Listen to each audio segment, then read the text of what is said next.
Ce film vous propose de voir comment mettre en œuvre une différenciation pédagogique au sein d'une situation d'apprentissage-entraînement sur la conscience phonologique.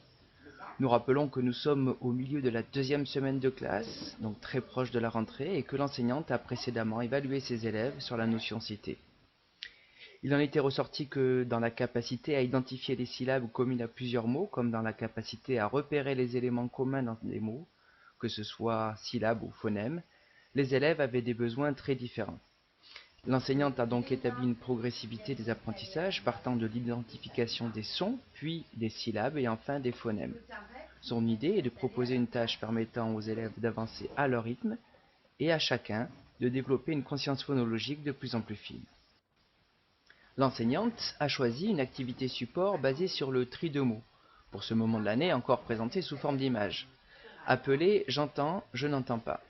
Cette activité est connue des élèves qui étaient il y a peu en grande section. Elle est simple à comprendre en termes de consignes et ne dispose pas d'enrobage pouvant bloquer la compétence ciblée. Le principe général est, pour une syllabe de référence, de donner une série de mots à trier en fonction de la présence ou de l'absence phonétique de la syllabe. Certains mots se trouvent alors dans une colonne « j'entends » alors que d'autres seront placés dans la colonne « je n'entends pas ». Le support de la tâche étant choisi, l'enseignante doit désormais en sélectionner les modalités. Une multiplicité de possibilités s'offre à elle. Est-il préférable d'en faire une situation collective, au tableau, ou par petits groupes avec du matériel, ou encore en individuel? Est-il préférable que tous les élèves fassent la même activité avec le même support et en même temps pour faciliter les explications? Et à quel rythme et dans quelle quantité proposer ce travail? S'appuyant sur sa connaissance des élèves et son expérience, l'enseignante a choisi de présenter dans un premier temps l'activité au tableau, au groupe classe, afin de s'assurer de la bonne compréhension de la tâche, puis rapidement dans une sorte de plan de travail, plus ou moins individualisé, où les élèves avanceront à leur rythme et en fonction de leur réussite. En effet, l'enseignante dispose de suffisamment de variables de complexification pour niveler les tâches qu'elle propose. Elle a ainsi conçu une première série de 5 fiches, créées à partir des syllabes simples et connues, car issues des prénoms des élèves de la classe, et des mots très largement manipulés. Chaque série de fiches se déclinant en 3 niveaux. Les fiches de niveau 1 demandent aux élèves de trier 6 mots, généralement assez courts, avec majoritairement 2 syllabes, ce qui induit par conséquent un positionnement en attaque ou en rime de la syllabe de référence, ce qui est facilitant.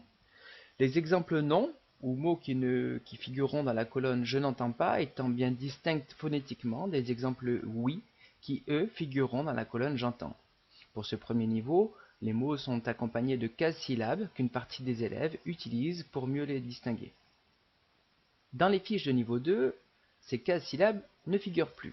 Il y a toujours 6 mots, ou parfois plus, mais certains sont plus longs. La syllabe est ainsi parfois au milieu du mot, comme par exemple dans le mot « coloriage ». Les exemples non restant bien distincts des exemples oui. Enfin, dans le niveau 3, l'enseignante a choisi de jouer sur le levier quantitatif en passant de 6 à 8 mots à trier, mais aussi sur le levier qualitatif, proposant des exemples non plus proches phonétiquement des exemples oui, car disposant de graphèmes communs. C'est le cas par exemple pour le mot loup, proche de la syllabe de référence lo du prénom de la classe Loïc. Sur le principe, les élèves doivent réussir 2 fiches d'un même niveau avant de passer au niveau supérieur. Pour cette première séance, l'enseignante a pris en charge la validation à l'aide d'un tableau de suivi. Très rapidement et en fonction des capacités de chacun, elle demandera aux élèves d'évaluer leur travail à partir de fiches de validation.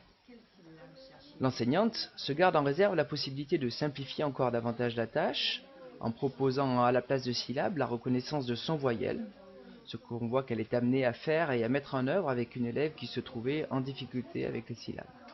Mais elle dispose aussi d'une très large gamme de complexification, que ce soit dans la distinction des syllabes, pour lesquelles certains élèves, y compris de cycle 3, ont encore des difficultés, que l'on constate dans l'encodage, avec par exemple les syllabes on et en, qui posent problème, et Évidemment, le travail sur les phonèmes, qui eux proposeront une gamme de différenciation encore plus large et une acuité auditive encore plus fine. Ces perspectives étant posées, un dernier levier reste le guidage plus ou moins serré de l'activité que l'enseignant va se charger de gérer par sa présence plus ou moins marquée avec les élèves. Certains réalisent ainsi la tâche proposée en quasi-autonomie, alors que d'autres sollicitent leur père ou l'aide de l'enseignante. Ce premier exemple de mise en œuvre ne montre évidemment pas toutes les dimensions de la différenciation pédagogique, mais éclaire sur les mécanismes en jeu, sur le cheminement d'une enseignante qui fait appel à la connaissance précise qu'elle a des élèves, bien que nous soyons en tout début d'année, et à l'expertise professionnelle qu'elle a de l'enseignement de la lecture, tout ceci mis au service des élèves afin que tous progressent au maximum de leurs possibilités.